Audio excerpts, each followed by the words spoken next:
I'm back with Michael Ealy as we honor Dr. Martin Luther King Jr. today. One of Dr. King's most memorable sermons was called Love Your Enemies. He said love has within it a redemptive power, and there is a power there that eventually transforms individuals. Well, my next story is living proof of what can happen when we show love and compassion to those who see us as enemies. It began when a white supremacist was assigned a black probation officer. Like what?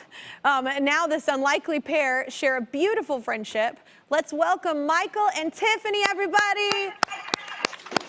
Okay, so wait, before we get confused, Michael K. I'm gonna say you're Michael K. and you're Michael Ealy, because there's two Michaels now. That's it's like who's on first. So Michael K. and Tiffany, let me introduce you. This is Michael Ealy. You want to say hey?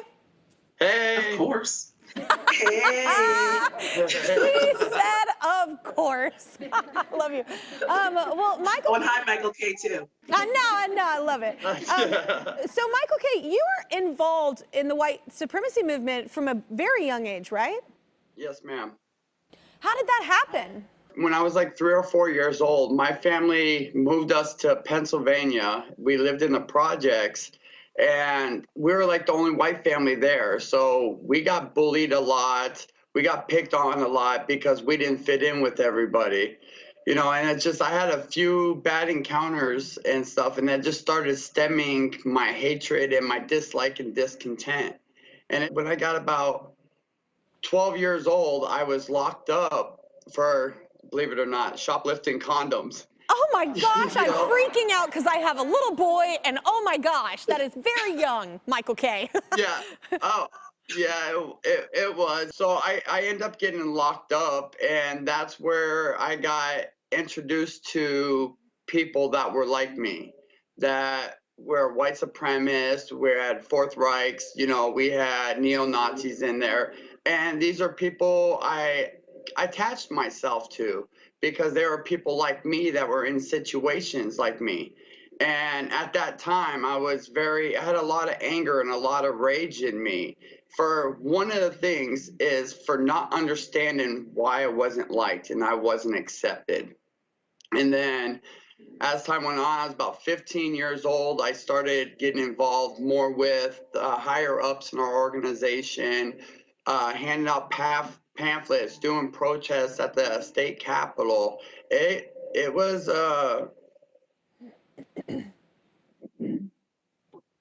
very, very, very bad time for me when my mind was really impressionable. It still hurts and haunts me to this day. I don't know why I was like that. Yeah. Well, and you say that you got caught up in a lot of violence as well, right? Yeah, because anybody that wasn't white, we were beating the heck out of them with baseball bats, or white women that were with African Americans, we would say derogative words to them, spit in their face, and tell them they weren't worthy. And it's like, I look at it now because the way I bring my children up, my children ain't like that, and I don't want my kids to go through the same things I did and experience that stuff. You know, children are impressionable, like, you know, and they will follow where you lead. And if you get in a situation where you are surrounded by people that are yelling at the top of their lungs one thing, and they seem to be of some kind of brotherhood to you or family to you, and you haven't felt like you belong, that's a recipe for that situation. And I think what's even more important, and why I love this story, unfortunate, you know, as unfortunate as it did start, you know, I think it's the point of all of this. It's the point of what we're experiencing now in society still, is like, you are proof.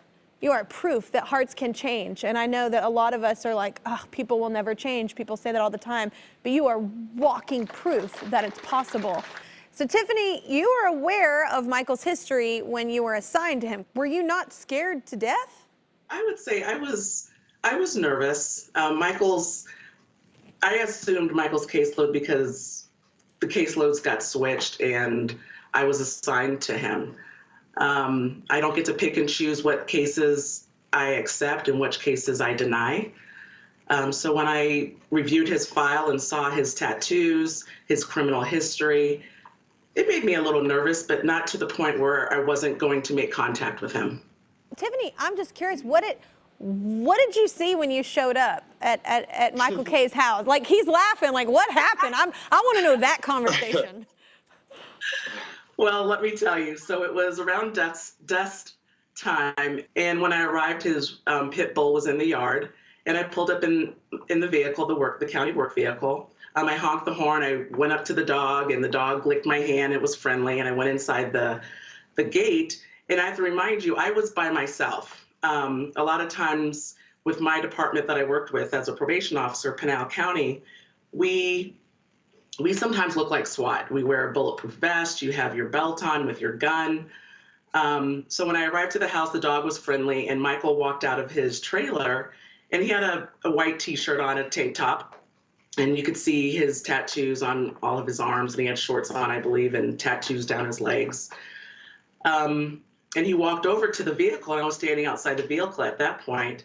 And he says to me, "Are you my PO?" I said, "Yes, I'm your probation officer. There's been a change in caseloads, and I'm going to be working with you." And he immediately asked, "Are you by yourself?" And I took a step back. We already had some distance between us, and I put my hand on my gun, and I said, "Yes, I'm by myself. Is there going to be a problem?" In a self-defense stance to prepare myself in case he was going to attack. And instead, what surprised me the most was Michael stuck out his hand to shake my hand, and he said, "I respect you." And it threw me back. I asked him, I said, "What's going on? Why do you say that?" And he said, "You're the first person, a Black woman, to come out to work with me by yourself. No one had ever come to see him at his residence, either on probation or parole, by themselves." I am a strong believer in listening to my gut, and if I just didn't feel right going to this residence, I would not have stopped and made contact with him. But I chose to make that decision, and I'm very glad I did. I think it really set the precedent and the tone for our relationship to work together and grow from there. And that's what happened. That's crazy. Well, Tiffany, you say after a while you saw a change in Michael, right? So what happened? So during my course of supervision with Michael, Michael had, I want to say, Hitler pictures or stuff that was derogatory, the stars and bars flags hanging up in his house, inside his residence.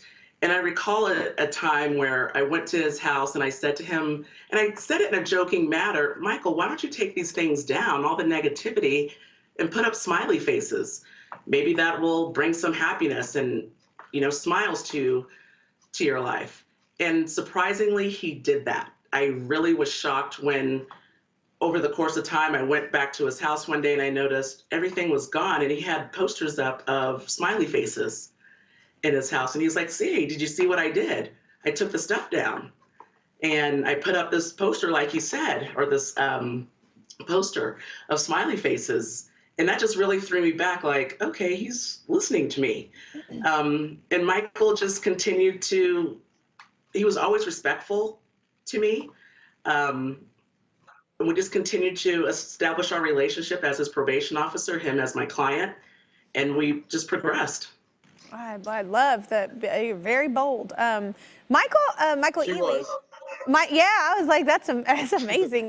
Michael Ealy, would you have felt safe on your own in that situation?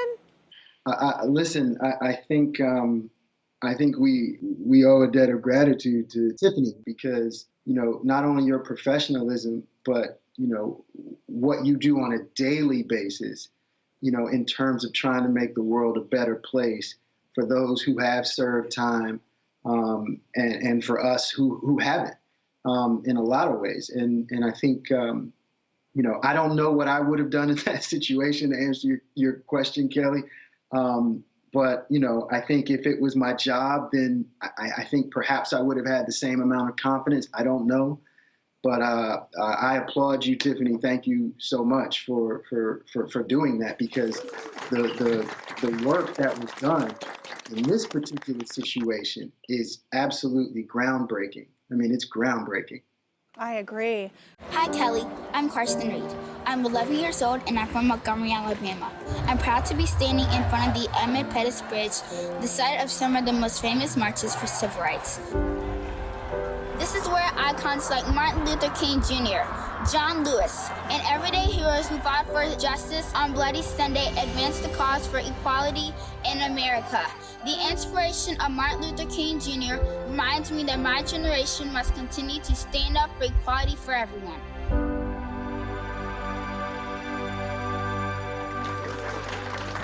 Thank you so much, Karsten. You did an amazing job. I am back with Michael Ealy along with reformed white supremacist Michael Kay and probation officer Tiffany. We're all honoring the great Dr. Martin Luther King Jr. Most people might assume a white supremacist and black probation officer would consider themselves true enemies, but today they are great friends. Their bond proves that Dr. King's message to love our enemies can really bring about change. So Michael and Tiffany, was there a moment when you realized for sure that you were going to be friends? I think it's when I was getting off of probation and stuff. She gave me her personal number. And she goes, Mike, I would like to stay in touch with you. I love that picture. Why do you want to stay in touch with? She goes, Michael, you've came a long ways. I want to be there for you. And she did, and it's funny. I end up getting married like a year later. She was the only African-American person at my wedding, and that threw everybody through a loop. They're like, what the heck is going on here? That's how much of an impact. I'm shaking right now. It's not even funny. That's how much of an impact she had. She became family to me. What about her really led you to go, all right, I'll take the posters down, I'll try that on, like, and put up smiley faces? Like, what made you do that? Honestly, nobody liked me. Nobody wanted to be around me. If you would have seen me with shaved head, swastikas, and everything on my body, nobody approached me. Nobody would approach me. It's feeling hate with hate. People looked at me with hatred because what I was, and then I looked at them even more hateful because the way they looked at me, and I wasn't supposed to like them. And when she made that remark, she came up to my house that first day. It totally stumped me because I didn't even have people of my peer coming to my house by themselves. Everybody came in twos, or if there was one, they came with a sheriff. I thought for sure, no joke, she'll tell you, I thought either they were trying to get rid of her out of the probation office because they didn't like her, or they were trying to set me up. That was the first thing. That was the first thing that came to my mind because honestly, I don't know why the hell I listened to her. I don't, because she's just to me another person. But she was one person that treated me like a man, treated me like a human being instead of a number. I didn't have anybody treating me like that for a very, very, very long time. It's like this woman that I'm supposed to freaking hate. Yeah. Why is she doing this? Why is she there? Yeah. And we still talk to this. We've been friends now for a very long time. We still don't know why we're in each other's lives. Like, where do you think you'd be, Michael Kay? Do you think you would have gone back? Yeah. Yeah. Or been dead. With her encounter, and I'm seeing this now, I'm realizing now, it takes so much time and energy to hate. You know, when hate consumes you, it's everything. And she opened my heart. She found that love was possible. This is just I guess a personal question off the cuff, but is it a scary thing as well? Like, you know, you're a part of this big thing, and then you decide to walk away and say it's not okay. Is that a little fearful for you of like people that you knew? It was for a while, and it was really bad because I moved out of state. I couldn't change my life from where I was living.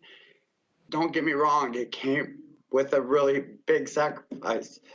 I went years without seeing my kids. I went years without actually doing it. Anytime I came into town, I would have to sneak in on a plane late at night or early in the morning. I wasn't so much worried about me, but what could happen to my kids, because that's one of the things that we did is we don't necessarily attack you. We'll go after the ones you love. As far as me, because I was one of those peoples of that we went after our own for walking away from our lifestyle. We were branded. So I know how rough that was, and I know the consequences that came with this. So it was a big sacrifice I did to find myself and get this hate out of my heart. But what a beautiful step it was, my man. It's an amazing story and so powerful. Michael Ealy, I've been seeing you. I can feel that you're dying to say something. You've just been moving so much on the screen. Have you ever heard anything like this? Yeah, you know, this is an incredible story. Mike, that kind of hate that you described that you feel when people look at you because they see the tattoos and everything. Just for the record, this is what a lot of Black people feel every day. Yeah. And so that I understand what you're talking about.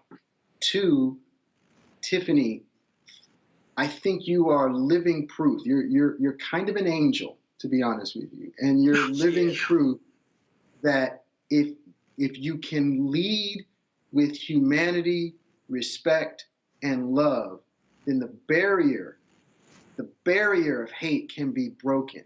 But it takes two. I think that's the key that I'm taking away from this, is that both of you had to have some sort of mutual respect for the other. And that foundation has led to this friendship. Kelly, this is a story. You know how you do your year wrap up episode with all the great stories?